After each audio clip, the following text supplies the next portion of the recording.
Hey, so I thought I would share two stories that tell you that God is the God of the impossible. And I want to start off by looking at 1 Kings chapter 18. It's the story of Elijah competing with the prophets of Baal.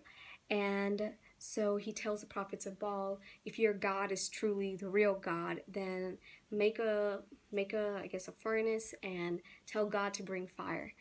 And so they try and they try and they try and they don't get it. So Elijah's like, okay, let me call out to my God.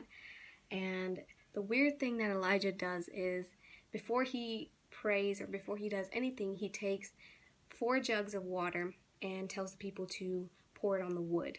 And he does that 3 times. And if you know anything about making a fire, you don't really make fire with wet wood. It doesn't really burn well. And then you see Elijah. He begins to call out to God, and it says, this is his prayer. O Lord, God of Abraham, Isaac, and Jacob, prove today that you are God in Israel, and that I am your servant. Prove that I have done all this at your command. O Lord, answer me. Answer me so these people will know that you, O Lord, are God, and that you have brought them back to yourself.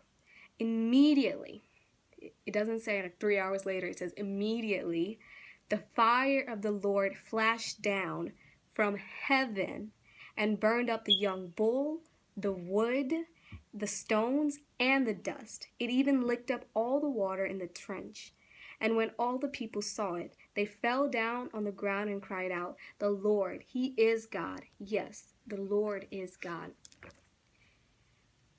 When Elijah poured the water on the wood, it's like an impossible circumstance. You will never expect water really to, or for a fire to come out of that wet wood. But God said that I can do anything.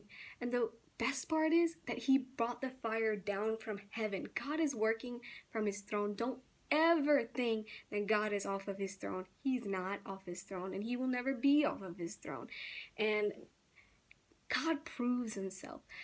You have to call out to Him like Elijah did. You have to call out to God. And if you know the story of Shadrach, Meshach, and Abednego, you know that He's going to be with you in the fire too. And the king who threw Shadrach, Meshach, and Abednego into the fire, when he threw them in the fire, he didn't see Shadrach, Meshach, Abednego. He saw 4 men in the fire. God was with them. And God is going to be with you too. God provides in ways we can't explain and cannot deny. So this week, go into this week knowing that when you call out to Him like Elijah did, He's going to provide from His throne for His glory to be shown. And He's going to prove that He is God. And that's just the way it is. So yeah, go into this week knowing He's going to be with you in the fire like He was for those 3 men. It's just amazing to know that God hears us. There's no such thing as an unheard prayer. So, yeah.